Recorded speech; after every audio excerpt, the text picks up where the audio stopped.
Welcome to சிறப்பு சுவை. இன்றைக்கி ஒரு சிம்பிள் குயிக் லன்ச் பண்ணலாம்.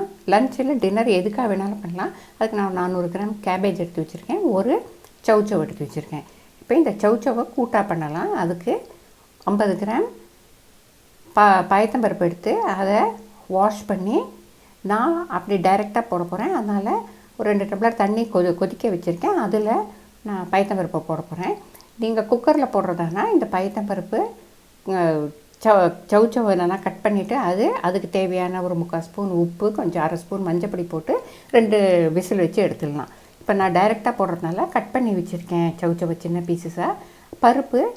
பயத்தம்பருப்பு பாதி வெந்ததும் அதில் சௌச்சவை போட்டாக்க பருப்பும் நல்லா வெந்துடும், சௌச்சவும் நல்லா வெந்துடும்.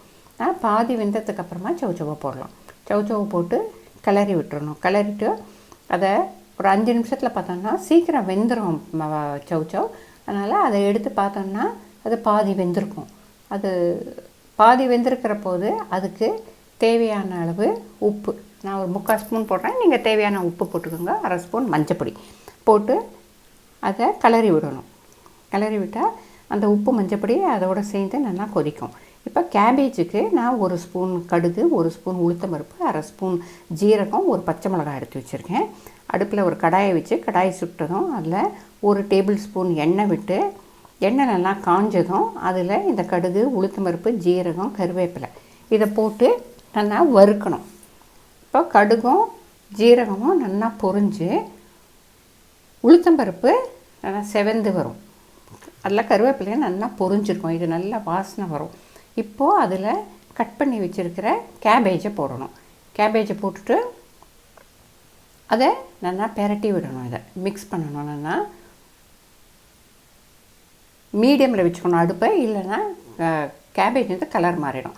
இந்த கேபேஜுக்கு தேவையான 3/4 ஸ்பூன் உப்பு போட்டிருக்கேன். நீங்கள் தேவையான உப்பு போட்டுக்கலாம். கேபேஜ்க்கு எப்போ குறைச்சலாக உப்பு போட்டால் போகிறோம். இப்போ இந்த பச்சை மிளகாய் எடுத்து வச்சுருந்தாலே அதை சின்ன சின்ன பீசஸாக கட் பண்ணி அதையும் போட்டு நல்லா கிளறி மீடியமில் மூடி வைக்கணும். மூடி வச்சா ஒரு 5 நிமிஷத்தில் அது கொஞ்சம் சுருங்கி இருக்கும், பச்சை வாசனை போயிருக்கும். இப்போது ஒரு மீடியம் சைஸ் வெங்காயம் எடுத்து அதை சின்ன சின்ன பீஸாக கட் பண்ணி அதை போடணும். இந்த மாதிரி கொஞ்சம் வெந்ததுக்கப்புறம் வெங்காயம் போடச்சே தான் ரொம்ப ரொம்ப டேஸ்டியாக இருக்கும். அதனால் இப்போ இந்த வெங்காயத்தையும் போட்டு நல்லா வதக்கிடணும். இப்போ கூட்டுக்கு 2 டேபிள் ஸ்பூன் தேங்காய் எடுத்து மிக்சியில் போட்டிருக்கேன். அதோட 1/2 ஸ்பூன் ஜீரகம் போட்டிருக்கேன். காரத்துக்கு நான் ஒரு காஞ்ச மிளகா போட்டிருக்கேன். உங்களுக்கு காரம் கூட வேணும்னா நீங்கள் இன்னொரு மிளகா போட்டுக்கலாம். இதை போட்டுட்டு இதோட 1 ஸ்பூன் அரிசி மாவு எடுத்து மிக்சியில் போட்டு இதை நல்லா நைஸாக அரைச்சி எடுத்து வச்சுக்கணும் கூட்டுக்கு. இப்போ இந்த சௌச்சவ் இப்போ நல்லா வெந்திருக்கும், பருப்பெல்லாமும் நல்லா வெந்திருக்கும். அதை நல்லா கிளறி விட்டுட்டு இப்போ இந்த அரைச்சி வச்சுருக்கிற தேங்காயை அதில் போட்டு நல்லா கலந்து விடணும். அது ஒரு தேங்காய் போட்டதுக்கப்புறமா ஒரு 4 கொதி வரணும். அதனால் அதை நல்லா கலந்து விட்டுட்டு இப்போது கேபேஜும் நல்லா வெந்திருக்கும். அதுக்கு 2 டேபிள் ஸ்பூன் அளவு தேங்காய் எடுத்து அதை போட்டு நல்லா கிளறி விட்டுட்டு அடுப்பை ஆஃப் பண்ணிடலாம். ஸோ இந்த கேபேஜ் வந்து ரொம்ப டேஸ்டியாக இருக்கும். இந்த மாதிரி பண்ணச்சே ரொம்ப வாசனையாக இருக்கும். இப்போ இந்த கூட்டும் நல்லா ஆயிருக்கும். இப்போ இதுக்கு கடுகு, உளுத்தம்பருப்பு, கருவேப்பிலை தாளிக்கணும். கூட்டும் காயும் ஆகிடுது. இப்போ ரசத்துக்கு 1 ஸ்பூன் தனியா, 1 ஸ்பூன் துவரம்பருப்பு, 1 மிளகா தான் எடுத்திருக்கேன், ஒரு 10 வெந்தயம், 1/2 ஸ்பூன் பெருங்காயப்பொடி, 1 ஸ்பூன் மிளகு, 1 காஷ்மீரி மிளகா கலருக்காக எடுத்திருக்கேன். இப்போ இந்த ரசத்துக்கு நம்ம போடுற புளியில் பாதி அளவு புளி எடுத்துட்டோம்னா போகிறோம். அதனால் நான் இப்போ ஒரு நெல்லிக்காய் அளவு புளி எடுத்திருக்கேன். அதையும் இந்த பொருளெல்லாம் போட்டு வறுக்க போகிறேன். இப்போ இதோடு சேர்த்து ஒரு கொத்து கருவேப்பிலையும் எடுத்து வச்சுக்கணும். எடுத்து வச்சுட்டு இப்போ இந்த எல்லா பொருளையுமே எண்ணெய் விடாமல் நல்லா பருப்பெல்லாம் செவந்து வர வரைக்கும் நல்லா வாசனை வர வரைக்கும் வறுத்து அதை மிக்சியில் போட்டு ஜீரகம் மட்டும் பச்சையாக ஒரு 1/2 ஸ்பூன் போட்டு இதை பொடி பண்ணி எடுத்து வச்சுக்கணும். இப்போ ஒரு டம்ளர் தண்ணி ஒரு பாத்திரத்தில் வச்சு அந்த தண்ணி சுட்டதும் அதில் ஒரு தக்காளியை போடணும். போட்டு ஒரு 5 நிமிஷம் தக்காளியை இந்த தண்ணியில் வேக விடணும். வேக விட்டால் இந்த மாதிரி நல்லா வெந்துடும். கரண்டியால் மசிச்சா மசிறாப்பில் இருக்கும். இந்த மாதிரி கரண்டியால் அழுத்தி விட்டோம்னா தோலி தனியாக வந்துடும். தக்காளி பழம் நல்லா மசிஞ்சு இருக்கும். அதனால் தோலியெல்லாம் தனியாக எடுத்து போட்டுட்டு இந்த மாதிரி மசிச்சு வச்சுட்டு இருந்தோம்னாக்க அது அந்த ரசத்தில் வந்து நல்லாவே கலக்கும், நல்லா வாசனையாக இருக்கும் ரசம். கலர்ஃபுல்லாகவும் இருக்கும். அதனால் இப்போ இந்த கொஞ்சம் பாதி மேஷ் பண்ணி வச்சுருக்கிற இந்த தக்காளியை 2 டம்ளர் தண்ணியை எடுத்து அது கொதிக்கச்சே அது இந்த தக்காளியும் அதில் போட்டு இப்போது கொதிக்க விடணும். ஒரு 2-3 நிமிஷம் அது கொதித்ததும் அதுக்கு இந்த ரசத்துக்கு தேவையான அளவு நான் 3/4 ஸ்பூன் உப்பு போட்டிருக்கேன். நீங்கள் உங்களுக்கு தேவையான அளவு உப்பு போடுங்க. உப்பும் 1/2 ஸ்பூன் மஞ்சப்பொடியும் போட்டிருக்கேன். இது 2யும் போட்டுட்டு நல்லா கொதிக்க விடணும்.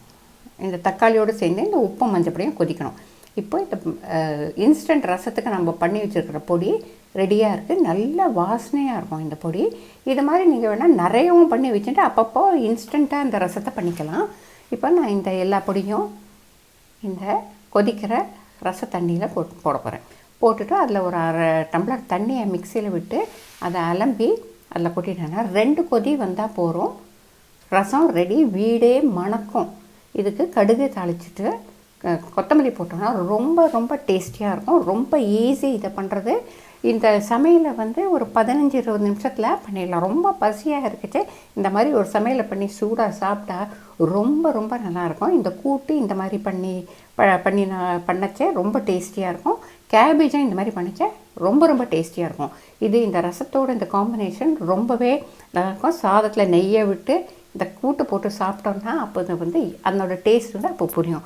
அதனால் கண்டிப்பாக மறக்காமல் எல்லோரும் இந்த ரெசிபியை பண்ணி சாப்பிட்டு பார்த்துட்டு என்ஜாய் பண்ணிவிட்டு கமெண்ட் பண்ணுங்கள். இதுதான் நீங்கள் என்னோடய சேனல் பார்க்குறது முதல் தடவைனா மறக்காமல் சப்ஸ்கிரைப் பண்ணிவிட்டு பக்கத்தில் இருக்க பெல் ஐக்கானை கிளிக் பண்ணி ஆளுங்கிற ஆப்ஷனை சூஸ் பண்ணால் நான் போடுற எல்லா வீடியோஸ்க்கும் உங்களுக்கு உடனுக்குடன் நோட்டிஃபிகேஷன் வரும். நீங்களும் எந்த ரெசிபியும் மிஸ் பண்ணாமல் பண்ணி சாப்பிட்டுட்டு என்ஜாய் பண்ணிவிட்டு மறக்காமல் கமெண்ட் பண்ணுங்கள். அடுத்த வீடியோவில் சந்திக்கலாம்.